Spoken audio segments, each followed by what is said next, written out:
Today's October 29th, 2013. We're at the Atlanta History Center in Atlanta, Georgia. We're honored to have with us today Mr. Douglas Field. Mr. Field is a veteran of the U.S. Army and served multiple tours in Vietnam. My name is Joe Bruckner. With me is Tony Hilliard, and we'll be conducting this interview. The interview will be part of the record at the Library of Congress, and we really appreciate you coming with us today to be interviewed, Mr. Field. Could you give us your full name and your date of birth? Yes, sir, and thank you very much, gentlemen, for inviting me to participate in the program. My name is Douglas N. Field, and I was born on November 24th, 1945. Okay, and where were you born? I was born in Newark, New Jersey. Okay. Tell us a little bit about your upbringing. Yes. Well, we were an immigrant family from England. My father, along with his 6 brothers and sisters, immigrated to the United States. And my first place of residence was Newark. It was pretty much an urban environment. And after about 10 years, my mother and father moved to Orange, New Jersey, which is a suburb of Newark. And unfortunately, when I was about 10, my dad passed away. He was only 38. So it was a little bit tough there for a while. And a number of years later, my mother met and married my stepfather, Arthur Hart. And at that time, we moved to North Arlington, New Jersey. And growing up, Joe, I was, I guess, a pretty good student. Graduated high school in 1963 from Orange High School. And I was very active in sports, enjoyed keeping fit, played a number of sports in high school.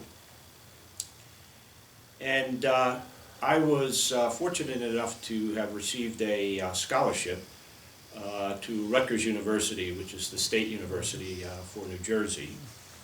And I enrolled there in the fall of 1963. And I was pursuing a degree in finance and accounting. And I probably, looking back on that time, I probably should have selected a different major because I more or less lost interest in that particular field. And after my spring semester in 1965, I decided to leave school and perhaps pursue a different path. And being that it was 1965, the draft notice came promptly. Yeah. And I decided that, based on some advice I had received, that being drafted was probably not a very good idea, or at least that's what I thought. And so I enlisted in the Army at that point. And that was October 1965. Okay. I contacted the local Army recruiter in Orange, New Jersey, and I remember speaking with this gentleman, and he said, well, Mr. Field, what do you like to do? And I said, well, I enjoy sports and keeping fit. And he said, well, you know, son, there might be a good career or path for you in the service. And I said, what is that, Sergeant? And he said, well, you see that poster on the wall? And it was a paratrooper. And he said, that's an exciting life, and I can tell you like excitement. And I said, okay, Sarge, well, what do you have in mind? And he said, well, we have something called Airborne Infantry Unassigned. And he said, it's full of action and adventure. I said, okay, where do I sign?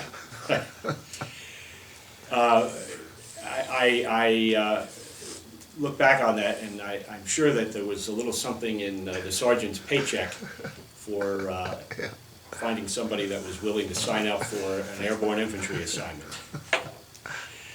So at that point, off I went to Fort Dix, New Jersey, and that's where I had basic training. Went there in October 1965. My time at Fort Benning was fairly unremarkable, with one notable exception. There was an incident in November of 1965 where the entire northeast United States had a blackout, and some 30 million people were affected by that. And sort of an interesting situation occurred along with that. We were out in the pine lands of Fort Dix. It's a very isolated, desolate area, very flat, and it was a kind of a dark night, but clear. And all of a sudden, the entire horizon to the north of us went black. I mean, it was quite lit up from all the lights of New York City and northern New Jersey and Long Island and so forth. And it was as if someone had turned the light out. So, as you might expect, we're a bunch of fellows new in the military. I think they had issued us M14s, but no ammo, of course.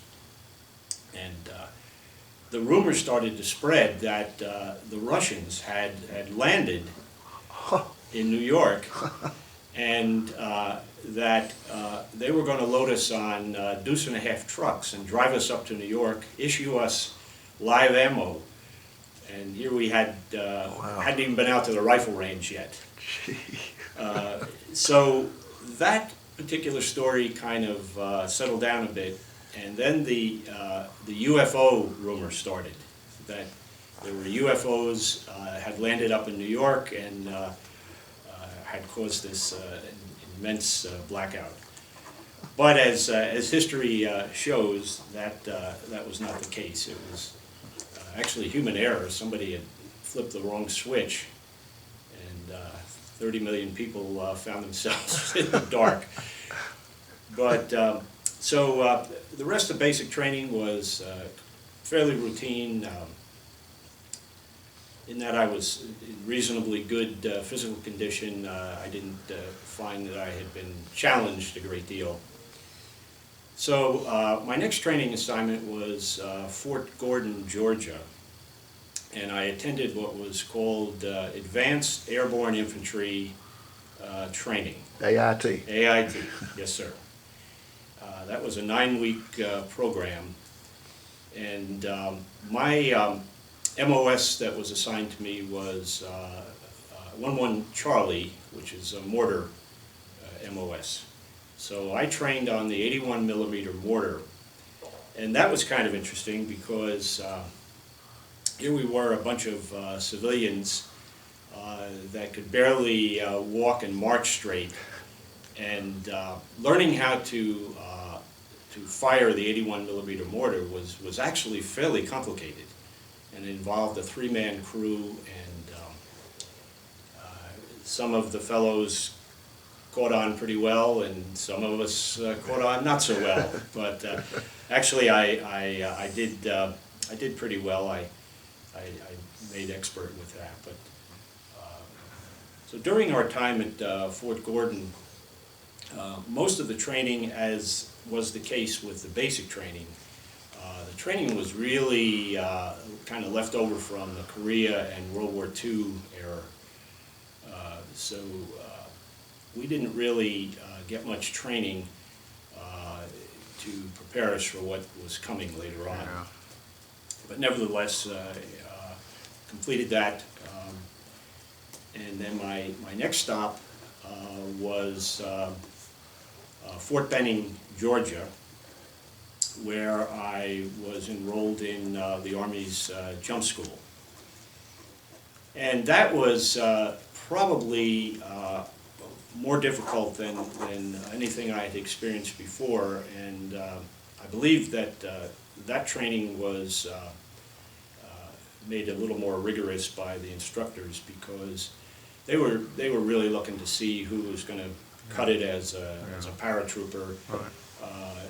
Not that we were going to be involved in a lot of airborne operations per se, but I think the general thinking on the Army's part was, if somebody is crazy enough to jump out of a perfectly good airplane, they'd probably make a pretty good infantryman.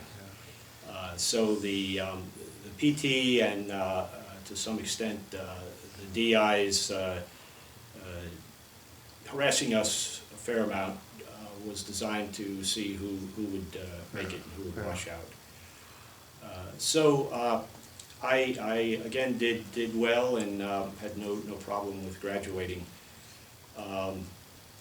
One sort of funny incident or story about my time at jump school.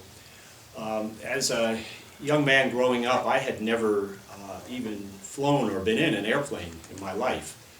And when I traveled from my home in New Jersey after basic training to Fort Gordon for AIT, I went down on the train.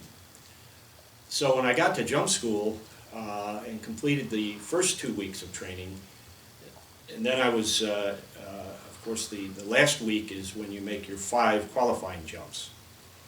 So the sort of funny part about that for me was that I went up in a C-130 and jumped out 5 times, and I never knew what it was like to land in a plane. And I only discovered what that was like later on when I flew out to Oakland Army Terminal for the trip across the pond. So I did have, I guess I'll show you, here's a picture of me upon graduation from basic, and then upon graduating from Airborne Infantry Training and jump school, I got the proverbial jump wings and all the other things that go along with that, and I think I did qualify expert on the 81mm mortar. And this is the T10. Is that you? No, sir. No. This is the T10 parachute that we jumped with. One other kind of funny incident during my 5 qualifying jumps. The Army insists that you always execute what's called a PLF, or a parachute landing fall. And this is something you train on quite a bit, and that's designed to take up the shock as you're descending. And they explained to us that you could land with the force of maybe just jumping off a 1-foot platform, or it could be as severe as jumping out of a 1-story window 10 feet. So they want you to do this parachute landing fall, which takes up the shock on various parts of your body. So on one of my jumps, I must have caught an updraft in the canopy on the chute. So I ended up landing in what they call a stand-up landing, which you can do later on when you become a master parachutist, but as a rookie who's still in jump school, they definitely don't want you to do stand-up landings. But I just landed with hardly any force at all, any inertia. And so here I was standing, and one of the drill instructors, they call them black hats, looked at me and he said, "Trooper, you better do a PLF right now. Get on the ground." So I sort of just fell down. But they didn't want any hot dogs in training. And later on you can do stuff, but not. What was your feeling before you made your first jump? You're up there at the plate and you're getting ready to jump. Well, Joe, I tell you what, I was scared to death. Another sort of interesting thing about me is, and I don't know why I ended up volunteering to be in the Airborne, but I was deathly afraid of heights. As a child, I remember I couldn't even go close to an open window in a second-story building without getting nervous or climbing up in a tree.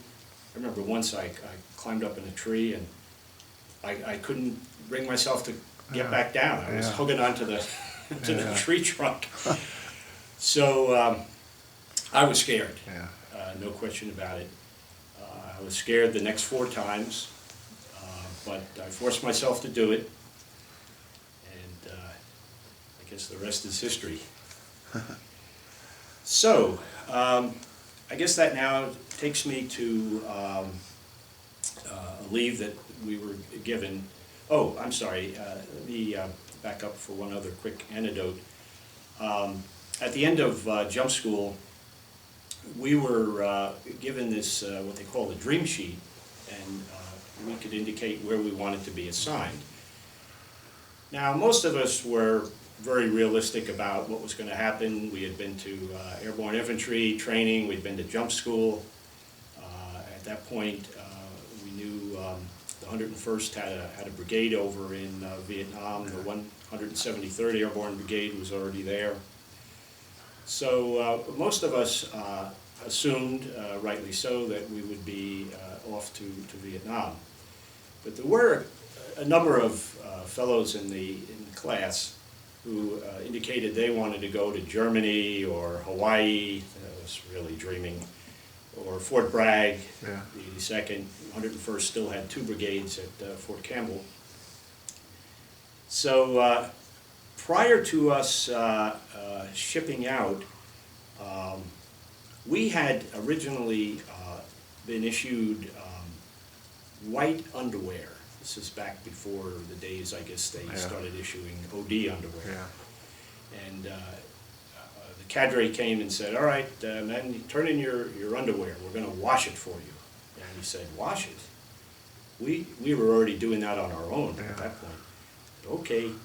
So we turned in our white underwear, and they all came back in packages with our name on it, and they were now OD green. So one of the guys who said he wanted to go to Hawaii said, "Sarge, I don't understand why I'll need OD green underwear where I'm going." And he said, "Yes, you will."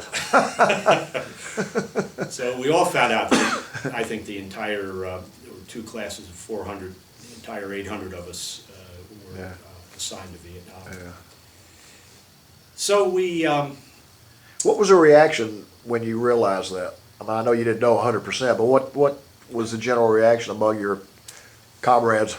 I'll tell you, there were some, see, we had, I was an RA, I had enlisted, so I mean, I knew what I was in for, so there was no issue on my part. But there were quite a number of the guys that were USs. They were drafted, but they had to have volunteered to go to jump school. The Army wouldn't force them to do that. So we had a lot of 2-year guys.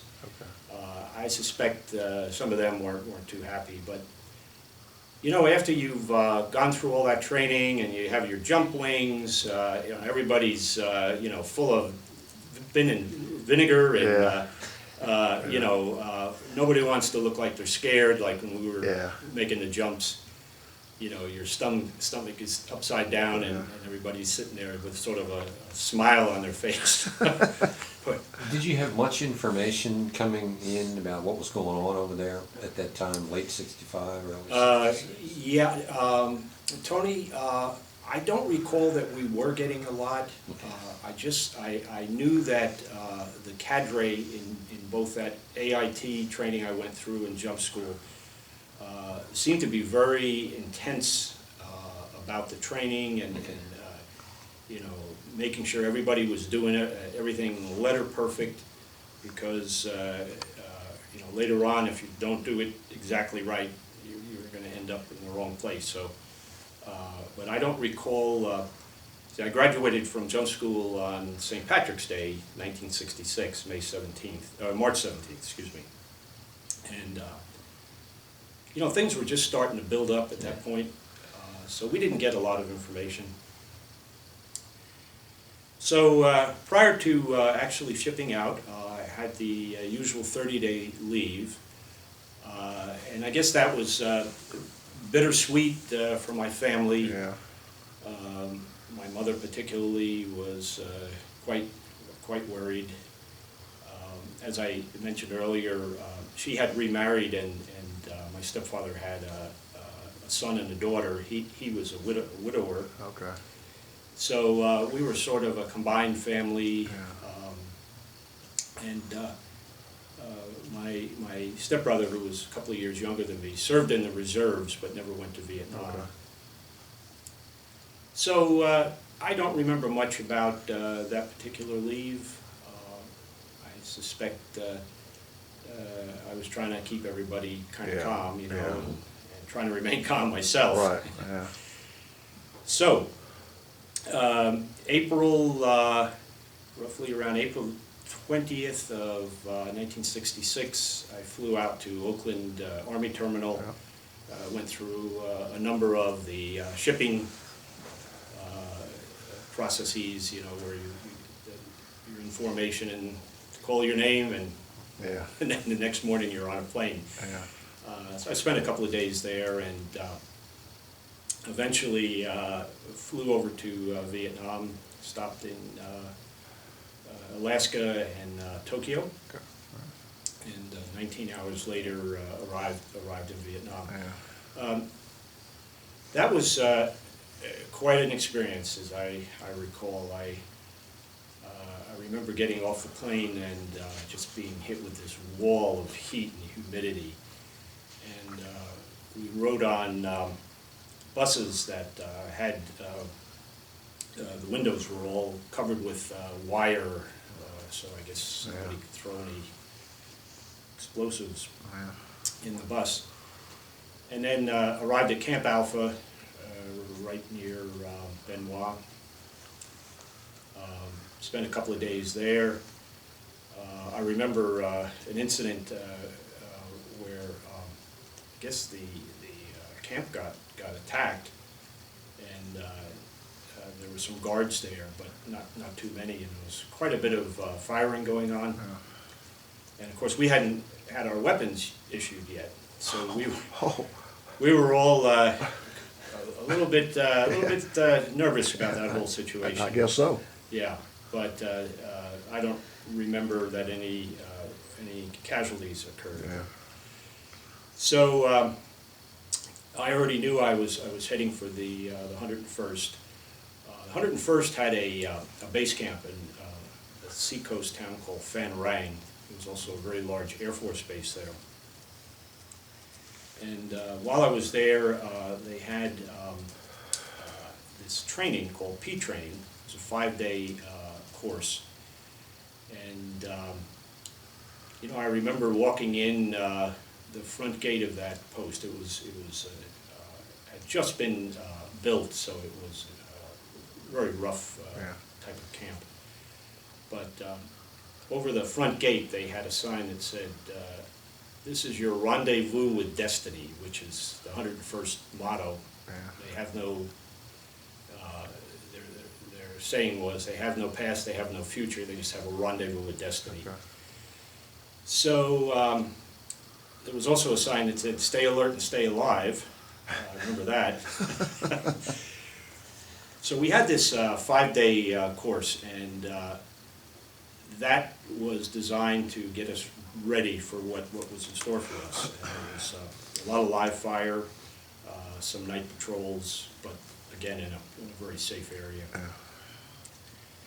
And at that point, I was then assigned to my actual company. I was assigned to Bravo Company in the 2nd 327 Airborne Infantry.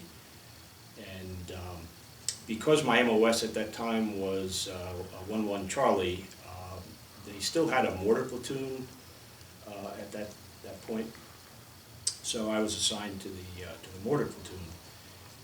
And almost immediately upon arriving in Tui Wa, which is where the 2nd 327 Infantry was, we had, the brigade had 3 battalions, the 1st and 2nd 327 and the 2nd 50 Deuce.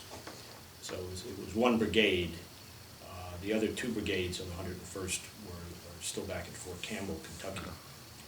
So I was assigned to my platoon, and for about the first month, we operated as a mortar platoon, which meant going out with the 3 infantry platoons, the rifle platoons, and setting up our mortars, providing suppressing fire, what they call H&I fire, harassment and interdicting fire. So we were again acting as a regular mortar platoon.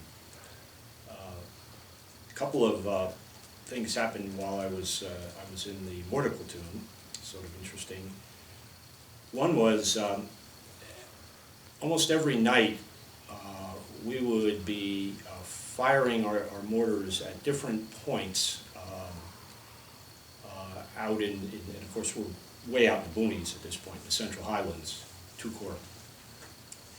And we had pre-assigned coordinates that we would use to shoot what we called the H&I fire, which was designed to lay some rounds on trails where we suspected the VC and North Vietnamese might be moving, and other spots.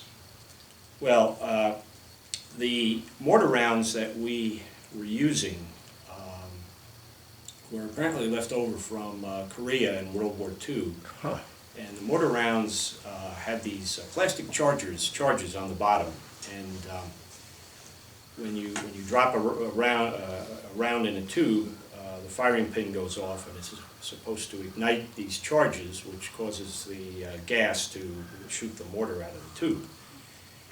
And in training, of course, we had trained extensively on that, and quite used to it. And in training, we were taught how to deal with what's called a malfunction. And a malfunction is you drop the round in the tube and it doesn't go anywhere. Now, once that round is dropped in the tube and the firing pin is hit, that round is now armed. And it has a sort of a plunger device on the nose. And it doesn't take much pressure to set that thing off. And the other thing is, as the round is fired out of the tube, there's a firing pin near the nose of the mortar round, and it's got a clip around it. And that, when the round comes out of the tube, the clip is automatically ejected, and now the round is fully armed. So what we were faced with on these night H&I firing missions was just about every other round turned out to be a dud. Now, the thing that made this interesting, if you want to use that word, is in training there was a whole procedure where if you had a misfire, 3 men, which is the normal complement on a mortar crew, 3 men were supposed to handle that. One picked up the back of the tube and held it, and then the other 2 guys, as the misfire is coming down the tube is slanted towards the ground, they're supposed to grab that round and make sure that that firing pin doesn't eject. And that's what fully arms the round. And it's definitely designed to be done by 3 men. Well, in the middle of the night, pitch black, and you're basically the only one up, because every couple of hours you change the rotation. So we ended up doing this ourselves in the pitch black and just doing it by feel. And after a while, you know, it became kind of old hat for us, but when I look back on that, I mean, we could have easily blown us all up. So that was that incident. And one other quick incident, in May of 1966, we were assigned to make a beach landing using Chinese junks. Now, why they ever thought that a bunch of airborne Army guys would know how to make a beach landing is beyond me. But what happened was they asked who felt they were a pretty strong swimmer in our group, and so I had I was a pretty good swimmer. So what they did is, those that were identified as being good swimmers, we were asked to wear these sort of red armbands, so that if one of the guys that couldn't swim as well got in trouble, they were to come over and look for guys with the red armband. Now, I'm still in the mortar platoon at this point, and I'm carrying the 28-pound mortar tube, along with my normal complement of our basic load for the M16 was 450 rounds. That's 25 magazines, and we were going on an operation. So we had 5 days of food, sea rats, water, you name it, rounds for the mortars.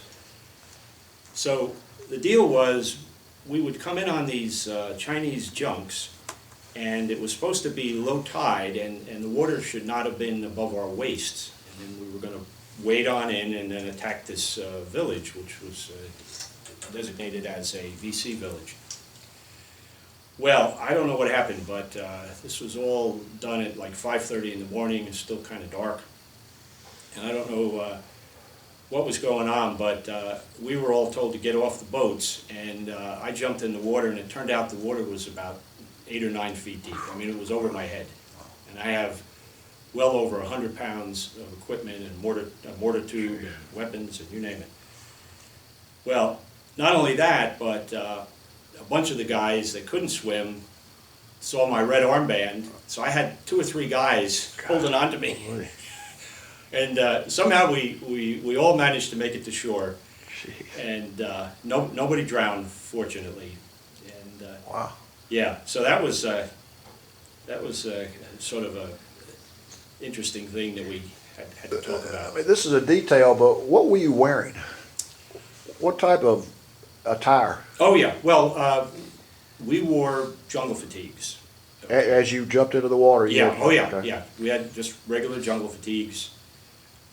And your jungle boots? Jungle boots, jungle fatigues. Huh. Yeah, Okay, yeah. We never wore flak jackets. okay. I don't know what it was about airborne units, but Yeah. we didn't wear flak jackets. So, continuing on, the mortar platoon was disbanded shortly after that because, again, the terrain in the Central Highlands, we ran a lot of operations way up in the mountains, and the mortars were just not conducive for that. So we were all reassigned to different rifle platoons. Go back a minute. What provinces were you in at this point? Yes, Typically. we were in 2 Corps, okay, and let's see, the province names. Later on, we were in Khantoum province, closer to the shore, or to the South China Sea, in the Tuiwa area. Joe, I'm not remembering. Well, that gives the general area. Yeah, it was 2 Corps, you know, which was the Central Highlands. Yeah. And the Central Highlands strategically were very important to our forces, and also very important to the North Vietnamese. Right. There was an old adage that whoever controlled the Central Highlands controlled all of Vietnam. Yeah. And the Ho Chi Minh Trail came down through Laos and Cambodia, and then when we were running operations out near the Laotian-Cambodian border, I mean, there were trails that 2 deuce-and-a-half trucks could go side by side. That's how wide, and these were the North Vietnamese roads. They weren't ours. Yeah. So they used that as a main source of getting troops into the south, and also to try to control the Central Highlands. Right. So we ran quite a few operations in the coastal areas, and then later on up in Khantoum. What was the outcome of this operation where you used the junks? Oh, to land? You know, it was one of those things where we stormed this village, and there was nobody there. Yeah, I mean, the VC and the North Vietnamese always knew what we were doing and where we were. Their source of intelligence, obviously, were their comrades in the south. Yeah. And The majority of the forces that we faced were North Vietnamese regulars, but the VC, the local VC, knew, you know, they had, some of these people were farmers during the day and VC at night. Yeah. So there were more times than not that we would attack a village like that, and there'd be nobody there but women and children. Yeah.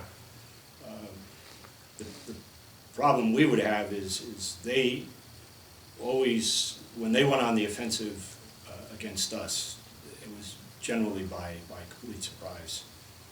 And I wanted to share with you the two incidences that I made note of in my survey there. One was up in Kon Tum province in a place called Dak To. That was the first half of June 1966. And the notable thing that happened there, which I think was well documented in various history books, was one of our company commanders, whose name was William S. Carpenter. And Captain Carpenter commanded C Company of the 2nd 50 Deuce. He was also played football at West Point. Yeah. You may remember him. The Lonesome End, wasn't it? The Lonesome End, right. Pete Dawkins was the quarterback, and Bill Carpenter was the Lonesome End. And he was obviously a tremendous football player in All-America. But Captain Carpenter found himself right in the middle of a major North Vietnamese base camp. Had no idea it was there. And it turned out there were most of a North Vietnamese entire division, several regiments were there. And he had, our company strength generally was 100 at best. And you know, the TO&E infantry company is supposed to be about 188. We never had more than 100. And what Captain Carpenter did in order to save some of his men is he called a napalm strike in on his own position. And he was put in for the Congressional Medal of Honor, but he ended up with a DSC. But my company was on the other side of Vietnam when all that fighting broke out, and we were dispatched over to help out our two sister battalions, the 2nd 50 Deuce and the 1st 327. So we spent 10 days out in that area, and the North Vietnamese were there in tremendous numbers with bunkers that later on withstood a B-52 strike. And we spent 10 days out there. After the B-52 strike, which was called in right after Captain Carpenter's incident, we were assigned to look for enemy soldiers and capture prisoners, etc., etc. So that was a particularly very difficult mission. The B-52s had wreaked havoc, and we ended up counting over 1,200 dead North Vietnamese soldiers. Wow. It was a pretty horrific sight. Yeah.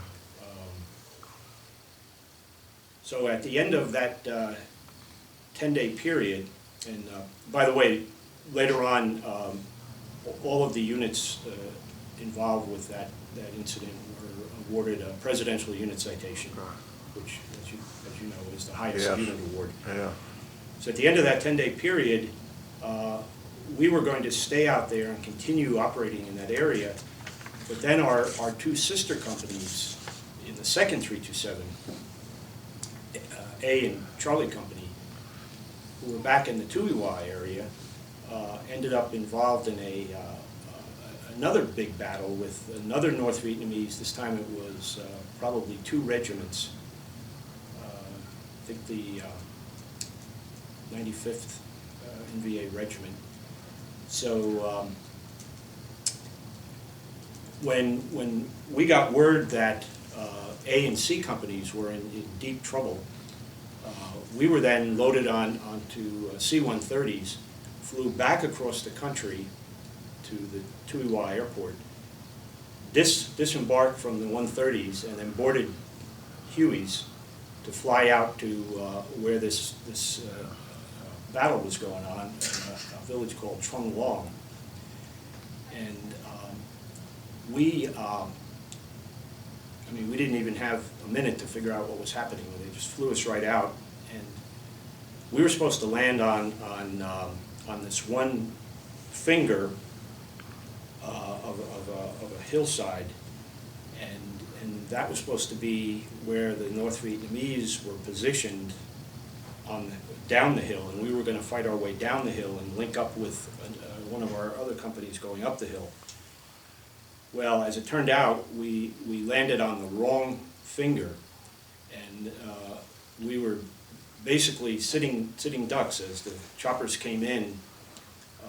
The North Vietnamese had 51 caliber machine guns and other automatic weapons, and they just raked our choppers. And I was flying in my chopper, and you could see green tracers being fired from the hill and literally coming right in one door of the chopper and going out the other. I mean, they were coming right past my nose. And the co-pilot in my particular helicopter, even though he was sitting in an armored plated seat, somehow a round went through the space in the armor plating, and he got hit in the back of the head and killed. But we landed on that like I said, the wrong side of the mountain. And then at that point now we went down into the valley and then started going up the hill to assault the hill, Hill 258. And we had 44 casualties, 11 KIA and 33 WIA, and I was one of the wounded, trying to take that hill, and we were repulsed. So, I mean, in a matter of 15 minutes, we had 44 casualties. So we had to pull back, and I ended up getting medevaced along with a number of others. And then the next morning, the company, that was June 20th, and then on the 21st, the company regrouped and had some reinforcements. The first cav came in, and interestingly,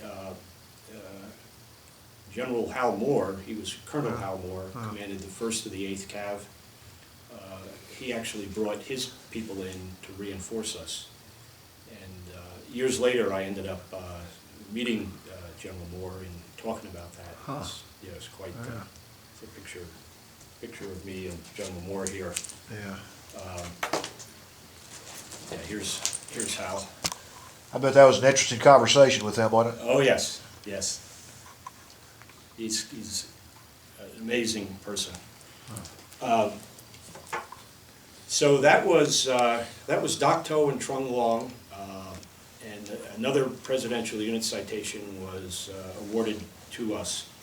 So in a period of about 3 weeks in June 1966, my company was awarded 2 presidential unit citations, and they had not earned an award of that nature since Bastogne in World War II. Boy. And they didn't win another one during the Vietnam War. So it was quite an experience, being in that unit. One of my platoon leaders, Lou McDonald, when he was writing a citation to submit on my behalf, which I was later awarded the Distinguished Member of the Regiment Award. He noted that he retired as a lieutenant colonel. He noted and did several tours in Vietnam, and he noted that B Company was probably one of the most highly decorated Really? infantry companies Boy, that served in Vietnam. Yeah. congratulations. I mean, you should be very proud of that. Well, thank you. Another incident that occurred in September 1966, and this is probably the most difficult for me to talk about. Our company commander, Captain Richard Mack, who was from Marietta, he had his command post positioned on a hill near Tuiwa, and that was Hill 86. Now, we always moved just about every day. We never stayed in one place more than 1-2 nights at the most. We were constantly on operations, search and destroy, but never staying in one place. That base camp I mentioned earlier was one that I only saw for 5 days out of my first year. So we were always on the move. And as such, our command posts were never left in one place very long. And during an operation in September 1966, Captain Mack kept his command post on this hill, Hill 86. 86 is the number, the height of the hill in meters, so it was not a very tall hill. And he kept it there for 9 nights. And each night, he had his command group up there, so the executive officer with him, an artillery FO, the first sergeant, and others. And every night he had one of the infantry squads come up to just provide some security. And apparently he felt fairly secure in that area. It was this hill kind of just rose right out of these rice paddies, and it was surrounded by much higher mountains not too far away. So on the night of September 16th, 1966, my squad of nine men were brought up to the hill to provide security. And we normally would be out in 3-man positions, spread for many clicks. So in some respects, it was sort of nice to be with a group of guys for the night. Plus, they brought out hot chow, which was kind of nice. But nevertheless, we all had a very uneasy feeling about this hill and being there for 9 nights. And apparently, Captain Mack's platoon leaders were all trying to convince him to move his CP. But nevertheless, he kept it there. And a couple of things happened right before sunset. We had a couple of Vietnamese interpreters with us that we would use to, if we captured prisoners, to interrogate and so forth. And these 2 guys disappeared right before sunset. And then another incident occurred. We had several of our guys from my squad take canteens down to, there was a source of water at the base of the hill in the village. And they went down and filled up the canteens and brought them back. And they reported that the village was completely deserted, and normally there'd be several dozen people in the village, and it was deserted. So this all did not sound very good to us, and in any event, we started our normal guard rotation. It got dark there at 6 o'clock. It's like somebody turned out the lights. Yeah. And I was in my 3-man position, and so we set up our normal guard rotation, 1 hour on, 2 hours off. And at 12:30 at night, it had started to rain very, very heavily. Couldn't see a thing, and the rain is not a good thing because There's no way to get air support, gunships and so forth when it's raining. 12:30, I am actually not on guard. I'm asleep in our position, and these positions were really not very good defensive positions because the hill was comprised mostly of rock. And all of a sudden became aware that mortar rounds were coming in on us. And the next thing I observed were green tracers that I recognized based on the rate of fire to be North Vietnamese 51 caliber machine guns. And I looked around and I could see them coming from about 5 or 6 different locations. The mortars were coming from about 3 different locations and exploding all around us. The next thing that occurred was we detected movement in front of our position. So we had our claymore mines set up out in front, and we also had trip flares which had not gone off. And I reached for the claymore mine plunger that you use to set off the thing, handheld plunger. And I squeezed it a couple of times. It did not go off. We realized later on that the North Vietnamese had crept up to our positions and cut wires.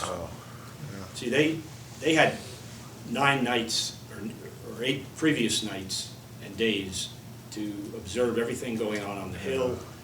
Those interpreters were probably VC. So they had everything completely mapped out on the top of Hill 86. They knew where everything was. The next thing that happened is, and the mortar barrage continued, off to my left, I heard a bugle being blown and whistles being blown. And what that was their ground forces were charging up the hill. We had our M60 machine gun positioned on the finger leading down to the village.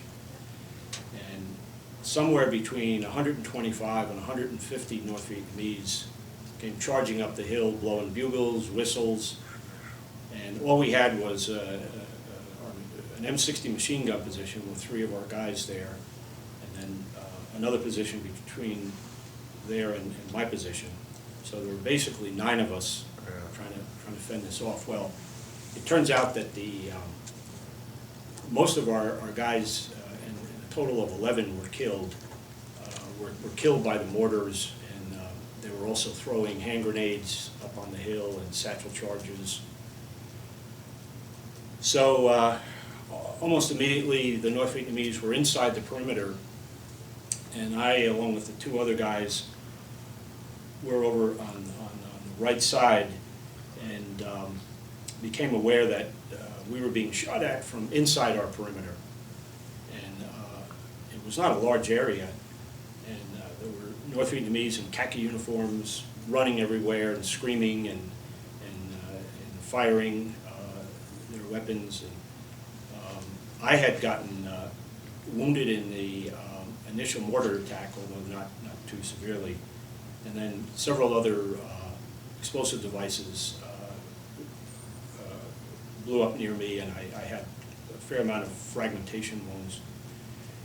And the North Vietnamese were moving around on the hill looking for any of our guys that were still alive. And at that point, I was knocked down, not unconscious, but knocked on the ground, and a guy next to me made some noise, and he was shot in the head by a North Vietnamese soldier. And one of them came up and kicked me in the side, and fortunately I just laid there and didn't move. But it was, of my 19 months in Vietnam, it was by far the worst experience I had. We had 11 people killed, the company commander, the executive officer, the artillery FO, the first sergeant was badly wounded. He lost an eye, and my platoon leader, Lou McDonald, happened to be up on the hill. He was scheduled to take over for the executive officer the next day, and my platoon leader was really badly injured. We ended up, there were 3 of us that could, I guess, be able to stand up and continue the fight. It was Lieutenant McDonald and another fellow, Don Lombardi, and myself. And we didn't know what was going to happen next. It turns out the North Vietnamese troops had left the hill, but the three of us were the only ones still standing at that point. And we had to form a perimeter sort of back to back. And, Yeah. of course, we didn't have any ammunition, and weapons were all destroyed. Yeah. So it was a very, very bad experience. Like I said, 11 KIAs, 9 WIAs, God. and yeah. So I was medevaced, went to the hospital, 8th Field Hospital in Nha Trang, recovered from my wounds, and was sent back out to the field to rejoin the company. So the rest of the first tour was just a lot of what we called humping Yeah. the boonies. We went up to Kontum. We participated in a parachute jump, which was really quite a rarity. It turns out that that was considered a training jump, although we jumped into dried up rice paddy, and we had full equipment, weapons and ammo and so forth. But the 173rd Airborne Brigade, which was down near Saigon, ended up getting the actual combat jump mission during Operation Junction City. Was that your only jump in Vietnam? Yes, yeah. It was Very unusual. very, very unusual. It's the only one, to my knowledge, that the 101st made. Yeah. So that was kind of unique. Continued on. We were on, I think, 19 operations during my first year. Rarely, if ever, went to what you would call a rear area. We were known as the nomads of Vietnam, just constant operations, search and destroy. We had one other incident I'll share with you. We were, our mission was to search out a suspected enemy base camp, and we actually found it. We came upon it near dusk one night, and when we got there, there were no enemy soldiers there, but there were rice pots being cooked over open fires. Wow. The fires were still going, and we were ordered to spend the night in this base camp. Oh, gee. And that was actually towards the end of my first tour. And when you get short in the country, you know, you get a little nervous. Gee. But as it turned out, there were no enemy soldiers returning. But what we found there was this enormous base camp, and that's where we found this this flag. Oh, yeah. Or flags, I should say. Yeah. And as you can see, there's the North Vietnamese flag, as well as the Soviet Yeah. flag. And there was an enormous amount of... Are you in that picture? No, I took the picture. Oh, you took the picture, Yeah, okay. yeah. There was enormous amount... Oh, by the way, this is 1st Platoon. Oh, I'm on okay. the end there, the right side. Just tilt it a little bit this way. Yeah. Okay. Now that's up in Kontum province, and it looks like there are nice barracks there. Those are old French barracks left over from their time. Really? And so we did not go in those barracks. When we were not out on operations, we slept in sandbagged holes. Okay. Yeah. But here's a couple other I'll just show you. This is just a picture of one of our helicopters Yeah. landing. This is kind of interesting. We used scout dogs, and they proved to be invaluable. Talk about their mission and how you used them. For Yes, sir. Just a minute. We started using them actually in the fall of '66, and it was kind of interesting because at first we were a little apprehensive about having dogs. Most of them were German Shepherds. Having dogs out with us, we were concerned they would make noise at night, and we were trying to keep as quiet as possible. But they were well trained, and they all had a dog handler assigned to them. And they would walk, when we were moving around, they would walk right up behind the point man, and they were able to detect the enemy. They were trained to detect them, and the dogs would do something they would call alerting. They would alert. And the dog handlers knew the signs that the dog had sensed something. And there was one incident where we almost walked into a company-sized North Vietnamese ambush, and a lot of us, I'm sure, would not have made it out of there, but the dog sensed that these North Vietnamese soldiers were waiting up ahead of us to pull an ambush on us. So that was pretty much their main function, was to be able to detect the enemy. We had several killed. We had this dog is his name was Satan, a black German Shepherd. We had another black German Shepherd named Sarge, and Sarge unfortunately was shot. And I remember we carried him out in a poncho and gave him a proper burial. Good. But, Good. yeah, they were very invaluable to us. So at the end of my first tour, I was on orders to go to the 82nd Airborne at Fort Bragg, and I thought that over and decided that I didn't really think that I wanted to do that. Airborne units in the States were all about spit and polish and being on alert all the time. They would line up their parachutes outside their barracks, ready to go in 24 hours notice. And since I had participated in the real thing for a year, I decided I wasn't going to do that. Plus, several of my commanding officers, platoon leaders, company commanders, were looking for men who would be willing to extend so as to provide some continuity for the new guys coming in. So with all of that, I volunteered to do a second tour, which took me to the end of '67.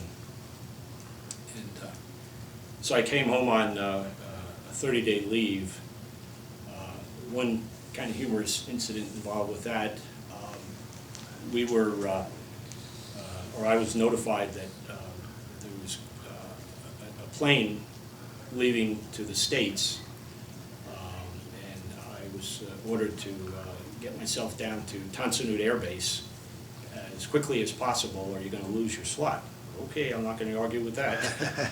So, I mean, we had been out in the field for weeks, and I had a pair of jungle fatigues on, no name tags, no insignias, nothing, jungle boots, and so I hightailed it down to Tan Son Nhut, took a military hop, went to Okinawa, and then Alaska, and then finally ended up in Dover Air Force Base in Delaware, and I was living in New Jersey at the time. So I don't even remember how I got from Dover up to my home in northern Jersey, but somehow I did. And of course I'd been traveling at this point for a good 36 hours, maybe more. Had a week-long growth. Like I said, nothing to indicate that I was even in the U.S. Army. Could have been. Anyway, so I remember I took a cab to my family's home in North Arlington, New Jersey, and I got there about 4 o'clock in the morning. And I remembered that they never locked the front door, and my plan was I would go in and just kind of sleep on the living room couch, and when everybody got up for work and school and so forth, I'd surprise them. Well, it turned out the door was locked. So I went around the back, that was locked. So I said, well, I don't want to ruin the surprise here, because they didn't know I was coming. So I said, I'll just go down to my favorite New Jersey diner, not too far away, and maybe have some bacon and eggs. And so I get down there, and I'm sitting at the counter and just looking real bad. Were you in uniform, or were you not in The uniform? jungle fatigues. Just the jungle Yeah. fatigue still? Yeah. Nothing. Okay. No insignias, nothing. So anyway, there were a bunch of guys down the other end of the counter who I found out later on had gone to a reserve meeting, and I guess they had gone out and had a couple of beers, and Yeah. now they were having some breakfast Yeah. at 4 in the morning. And they kept looking down at me, and then finally one of them came down and they said, what reserve unit are you in? These guys had all nice uniforms on, you know. And I said, no, I'm not in the reserves. I'm in the 101st Airborne Division in the Central Islands in Vietnam. Well, of course, they got all excited about that. Yeah. Bought me breakfast and Yeah. gave me a ride back to my parents' house. Really? Good. Yeah. So Good. the leave was a little tense. I guess I didn't behave very well, but you know, I had been It's understandable. out in the boonies, and plus I didn't tell anybody that I was going back Oh, until like next to the last day. yeah. That did not go over well. But nevertheless, went back and served another 7 months till December. I actually don't remember a whole lot about that second tour. It was just more of the same. At that point, we had moved up to I Corps. Yeah. So we were in Quang Tri province, places called Chu Lai, Duc Pho, up in that area. It didn't seem to me to be as intense as what we had gone through in the Two Corps area. And I think Dak To, Trong Long, and Hill 86 kind of made me immune to just Yeah. about anything. Yeah. I sort of developed this this attitude that I was kind of felt like I was bulletproof, Yeah. and Yeah. which is not a good Yeah. thing. But I don't know why I felt that way, but I just felt like I would make it, Yeah. and I did. Just for the record, I Corps is further north, closer to North Vietnam Correct. than Two Corps. Just That's to correct, get that yeah. on the record. Yeah, of course. So came home. Well, before you get into coming Yes, sir. home, did you ever have any R&Rs? I know you went home for a month, but Yes. you did? I Okay. did. I had, I guess it was a 5-day R&R in my first tour. I went to Bangkok. Okay. The only thing I remember about Bangkok is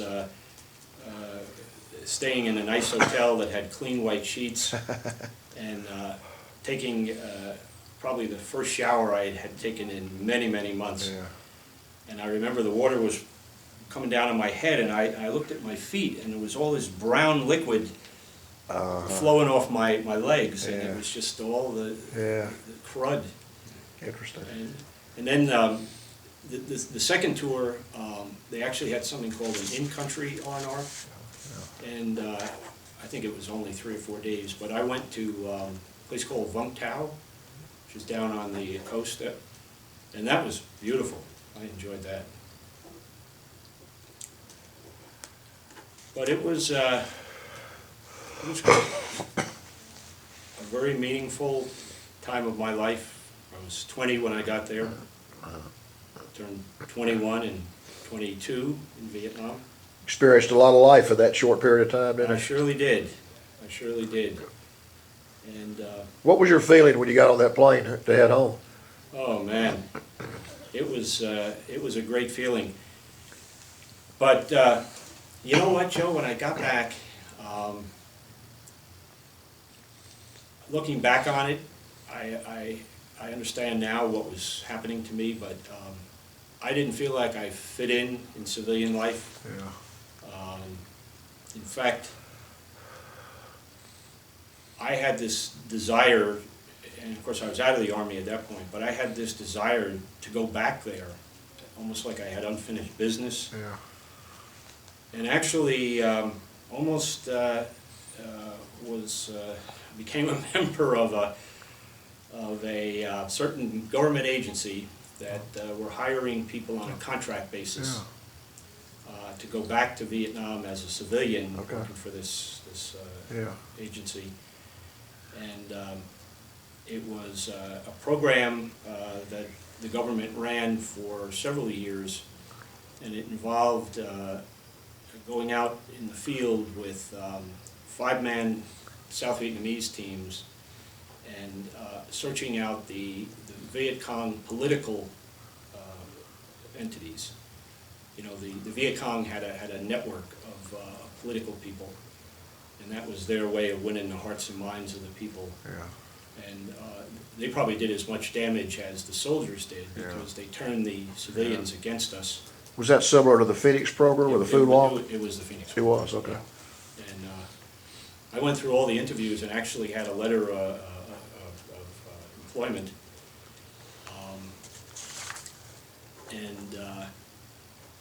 My parents, and my mother in particular, were not very happy Yeah, about that. yeah. And as it turns out, I had submitted my resume to several other companies, and fortunately, because I suspect my luck might have run out in that that program, I was offered a position at Pan Am up in New York, which I took, and ended up working in the airline business for 40 years. Well, congratulations on that too. Yes, yes, I was with Pan Am for 22 years, and of course they had some real financial problems, Yeah. and ultimately went out of business. But I was hired by Delta Airlines as part of a route transaction where Delta purchased Pan Am's European routes. Yeah. So I was offered a job at Delta's headquarters, and I retired from Delta in '08. Okay. So, after I retired, things got a little dicey for me. I managed to keep myself real busy while I was working, Yeah. and I also did a lot of running. I started running marathons and did everything I could to keep my mind off things. And then when I retired in 2008, I found myself sitting around the house and just a lot of flashbacks, a lot of Yeah. thinking about stuff from Vietnam. Yeah. So I enrolled in one of the VA programs. Good. And that's been very helpful. Good. I've been in group and individual counseling for about 4 years. Good. And even though I don't think those thoughts will ever go away, but I've learned techniques to manage everything. Good. I also went through a formal course called Prolonged Exposure, where you had to talk about the worst thing that happened to you while you were in Vietnam. So that was tough. That was tough. But overall, I feel pretty good. You know, I keep myself healthy.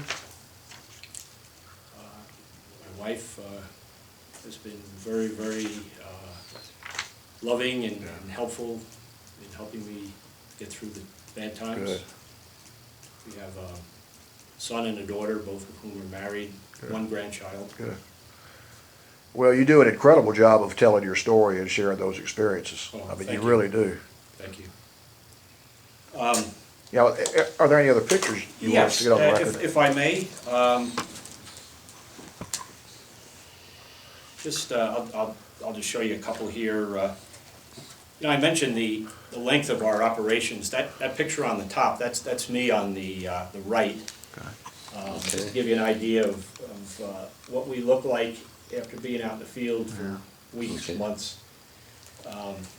I weighed about 170 pounds when I went over there and lost 35 to 40 pounds. Wow. And, yeah, we were, there were no fat people over there. Yeah, here's, I'm the guy on the, let's see, the far left that's when The I top first- picture? Yeah. When I first got there, I still had some weight on me. And then the bottom picture, Which one are you in the top picture? this one right here. Okay, shirtless The guy one, on the one with the left. muscles. Yeah. With the But muscles. then, about 6 months later, that's what I look like. I'm second from the left. Look at the difference. Gee Yeah, whiz. that's 35 to 40 pound weight loss. Gee. Yeah, Yeah. And just one other, I mentioned that I had Yeah. been awarded Definitely want to show that. Distinguished Member of the Regiment status, and I was very, very proud about that.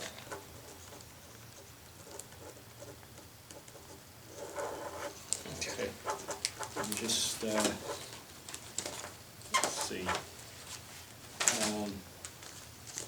Here's a picture of my lovely wife, Arlene. Good looking couple. Oh, thank you. That's at one of our reunions. I know she's proud of you. She is, thank you. And let me just, this is, in case you don't recognize, that's General David Petraeus. yeah. Oh, wow. He commanded the 101st at Fort Campbell a number of years ago, and this was taken at a reunion at Fort Campbell. He's a really, really nice guy. Oh, here's, tell you what, this will be the last one, because I'm sure we're over our time. Don't This worry is about kind it. of interesting. That is a retired 3-star North Vietnamese general. Wow. And this gentleman was the commanding officer of the unit that overran us on Hill 86. Wow. Gee. How did you get that picture?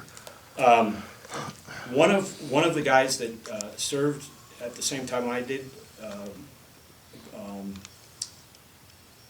Bob Meager, is writing a book about his experiences in Vietnam, and he actually somehow found this gentleman. He lives in the Tuiwa area, which is where Yeah. Trung Long, the battle was, and Yeah. also the Hill 86. And he actually met this gentleman, and they talked for hours. Gosh. Boy. Yeah, so that would be somebody I'd like to talk to. Yeah. It'd be an interesting book to read. Yes, yeah. By the way, I've written about my experiences on Hill 86. I have it in my other book. Yeah, we need to get that on the, You can find it on the internet. Should I get up and get? Yeah. Yep. If you just Google Hill 86 and my name, okay, it should show up. okay. And, yeah, it's just an article about Hill 86. Okay, I will definitely read Yeah, that. right. And Okay, sit down, Doc. by the way, this is what I looked like before I went to Vietnam. Man, Tilt What a it. stud. Well, sit down and hold Yeah, it like you did right. before, okay. Just to show you what happens. Yeah, We boy. went on the Atkins diet over there. 2 years of that Sea rations wear you diet. down. Yeah, like I said, I enjoyed playing sports and stuff like Well, that. if you're running marathons, you're still a good athlete. Yeah, well, I haven't run one of those in a while. Tony, do you have any questions? No, that was good. Is there anything you'd like to say just in summary and closing to sum things up? You don't need to, but if there's anything else you want to say, feel free to do that. I would just say again, thank you very much for allowing me to participate in this program. I think it's extraordinarily meaningful for veterans, and it's really great work that you and Tony and others are doing.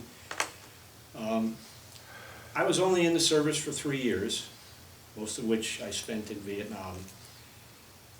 And I would say that of all the experiences I've had over the last 40 years working in the airline industry, of which there were quite a few,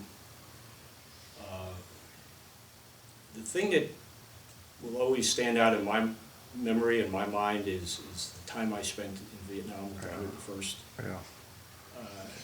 It's something that I literally think about every day. I'm proud of what we did there. We had some successes, and hopefully it helped the cause.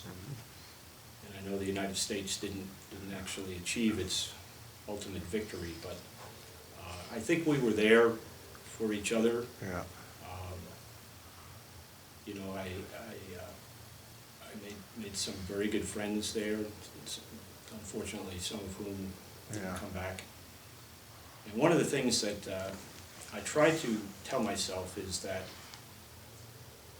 even though we're all having difficulties with memories of the Vietnam War, we owe it to the guys that didn't come back to try to conduct ourselves in a fine manner, try to enjoy life if possible, because those guys at the age of 19, 20 never got the chance to do that. So I try to remind myself of that as often as I can. Well, that's a wonderful message that we all need to get out to as many people Yes, as sir. possible. And I really want to thank you for, well, number one, thank you for your service and what Yes, you sir. did for the country.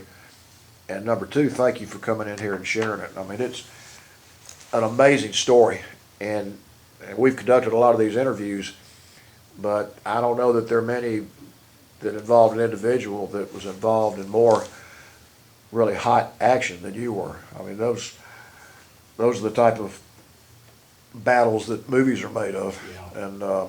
And you were right in the middle of it, and your courage and your ability is why you're still here, and a lot of the people you served with are still here. So it's really been an honor for us to be able to meet you and to hear your story, and thank you again for doing this. Yeah, let me echo what Joe says. I mean, Yes, sir. We've heard a lot of stories, and I tell you, it's a privilege to hear yours. Thank So you. thank you. Yeah. Thank you very much, Tony and Joe. All right. Okay.